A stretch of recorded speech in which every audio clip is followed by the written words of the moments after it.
Okay, hello everyone, welcome to my channel Chem Zone developing scientific approach.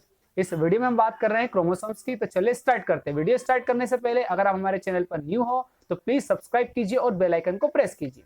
चलिए start करते हैं chromosomes. अगर हम क्रोमोसोम्स की बात करें तो एक थ्रेड लाइक स्ट्रक्चर होता है जो हमें न्यूक्लियस के अंदर देखने को मिलता है। सो क्रोमोसोम्स क्या है? तो क्रोमोसोम एक थ्रेड लाइक स्ट्रक्चर है जो न्यूक्लियस के अंदर देखने को मिलता है। और इसी क्रोमोसोम्स की अगर हम बात करें तो ये विजिबल होता है ड्यूरिंग द सेल डिवीजन। जब सेल का डिवीजन होता है तब ये क्रोमोसोम हमें विजिबल होता है। देन अगर हम बात करें क्रोमोसोम किसका बना होता है तो each chromosome made up two chromatid. ये जो हमारा क्रोमोसोम्स होते हैं ये बने होते हैं टू क्रोमेटिड के। और जब टू क्रोमेटिड आपस में कंबाइन होते हैं, जिस पॉइंट पर कंबाइन होते हैं उस पॉइंट को सेंट्रोमियर कहा जाता है। इसे अभी हम डायग्राम से भी आपको एक्सप्लेन करेंगे। तो क्या कहा मैंने, क्रोमोसोम्स जो होते हैं ये बने होते हैं हमारे टू क्रोमेटिड के। और ये जो क्रोमेटिड आपस में कंबाइन होते हैं, जिस पॉइंट पर कंबाइन होते हैं वहां उस पॉइंट को हम सेंट्रोमियर कहते हैं। देन अगर हम बात करें जो बीड लाइक स्ट्रक्चर होता है, हमें बीड लाइक स्ट्रक्चर हमें जब क्रोमोसोम में देखने को मिलता है तो उसे कहा जाता है जीन। तो बीड लाइक जब स्ट्रक्चर हमें क्रोमोसोम में देखने को मिलेगा तो उसे कहा जाता है जीन। और ये जीन किसका बना होता है? तो ये बना होता है डीएनए का। और डीएनए क्या करता है? जेनेटिक इंफॉर्मेशन को कैरी करने का काम करता है, जो हमें जनरेशन टू जनरेशन फिर देखने को मिलते हैं।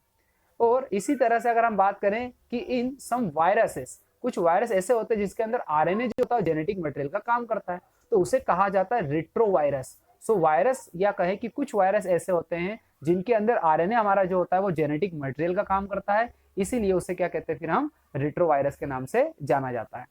देन अगर हम बात करें प्रोकैरियोटिक की, तो प्रोकैरियोटिक जो होते हैं या प्रोकैरियोटिक जो सेल होती है उसके अंदर केवल एक क्रोमोसोम्स होता है, like bacteria and virus. So bacteria और वायरस में हमें केवल वन क्रोमोसोम्स देखने को मिलेगा। देन अगर हम बात करें क्रोमोसोम्स, तो क्रोमोसोम जो था हमारा, इसको किसने डिस्कवर किया? तो वेल्डर ने इसको 1888 में इसके नेम के बारे में बताया था कि क्रोमोसोम्स क्या होता है। और उन्होंने कहा था कि ये सेल्फ रिप्लिकेशन का काम करता है। इसके अलावा ये क्या करता है? तो which transmitted code information one generation to other. Means ये क्या करता है, हमारी जो ट्रांसमिटेड कोड होते हैं उनकी इन्फॉर्मेशन को from one generation to next generation transfer करने का काम करता है। कौन? क्रोमोसोम। तो क्रोमोसोम किसने डिस्कवर किया था? वेल्डर ने इसके बारे में बताया था 1888 में। और ये कैपेबल होता है सेल्फ रिप्लिकेशन के लिए, ट्रांसमिट करता है कोड को, इन्फॉर्मेशन को from one generation to other. Then अगर हम बात करें यूकैरियोटिक, तो यूकैरियोटिक सेल जो होती है उसके अंदर बहुत सारे क्रोमोसोम्स आपको देखने को मिलेंगे। प्रोकैरियोटिक में हमने कहा कि सिंगल होते हैं, जबकि अगर हम बात करें यूकैरियोटिक सेल्स की, सो eukaryotic cells possesses many chromosomes.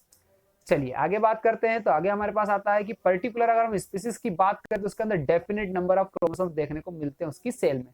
तो किसी पर्टिकुलर स्पीसीज की सेल की अगर हम स्टडी करें तो उसके अंदर हमें डेफिनेट नंबर ऑफ क्रोमोसोम देखने को मिलते हैं। जब ये पेयर के फॉर्म में देखने को मिलते हैं तो उसे डिप्लॉइड कहा जाता है। क्या कहा जाता है? डिप्लॉइड। जब हमें क्रोमोसोम्स किसी सेल में पेयर के फॉर्म में देखा जाता है तो उसे डिप्लॉइड कहा जाता है। और जब वो अनपेयर्ड होते हैं तब उसे हेप्लॉइड कहा जाता है। सो पेयर्ड के फॉर्म में होंगे तो डिप्लॉइड, और अनपेयर्ड होंगे तो उसको क्या कहा जाएगा? हेप्लॉइड कहा जाएगा। चलिए इसके बाद हम बात करते हैं कि गैमेट्स की। देखो गैमेट्स क्या होते हैं, तो गैमेट्स मैंने कहा कि गैमेट्स होता है haploid set of chromosome. Gametes क्या? हमारा हेप्लॉइड होता है सेट ऑफ क्रोमोसोम्स का। तो गैमेट्स कब बनते हैं? तो हमारे पास जो गैमेट्स होते हैं वही आपस में कंबाइन होकर जाइगोट बनाते हैं। तो गैमेट्स क्या है? एक सिंगल है, अनपेयर्ड है। तो अनपेयर्ड है इसका मतलब ये हेप्लॉइड होता है, हमारे सेट होता है क्रोमोसोम का। फिर हम बात करें किसके अंदर कितने क्रोमोसोम्स के पेयर देखने को मिलते हैं, तो देखो पिजन के अंदर आपको 40 मिलेंगे, केट के अंदर 19, डॉग के अंदर 39, ह्यूमन के अंदर 23। सो इस तरह से क्या है कि ये वन बाय वन आप देख सकते हैं कि इसके अंदर कितने पेयर ऑफ क्रोमोसोम्स देखने को मिलेंगे इन्हीं।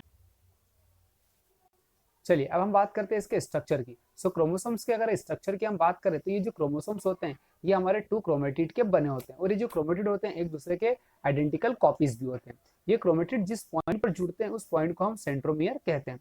देन इस क्रोमोसोम्स के अंदर हमें बीड लाइक स्ट्रक्चर देखने को मिल रहा है, इसी को कहा जाता है जीन। सो इस तरह से क्या कर सकते हैं, हम क्रोमोसोम्स के स्ट्रक्चर को और क्रोमोसोम्स के टॉपिक को समझ सकते हैं। सो आई होप आपको ये समझ में आया होगा। So thank you so much for watching my video.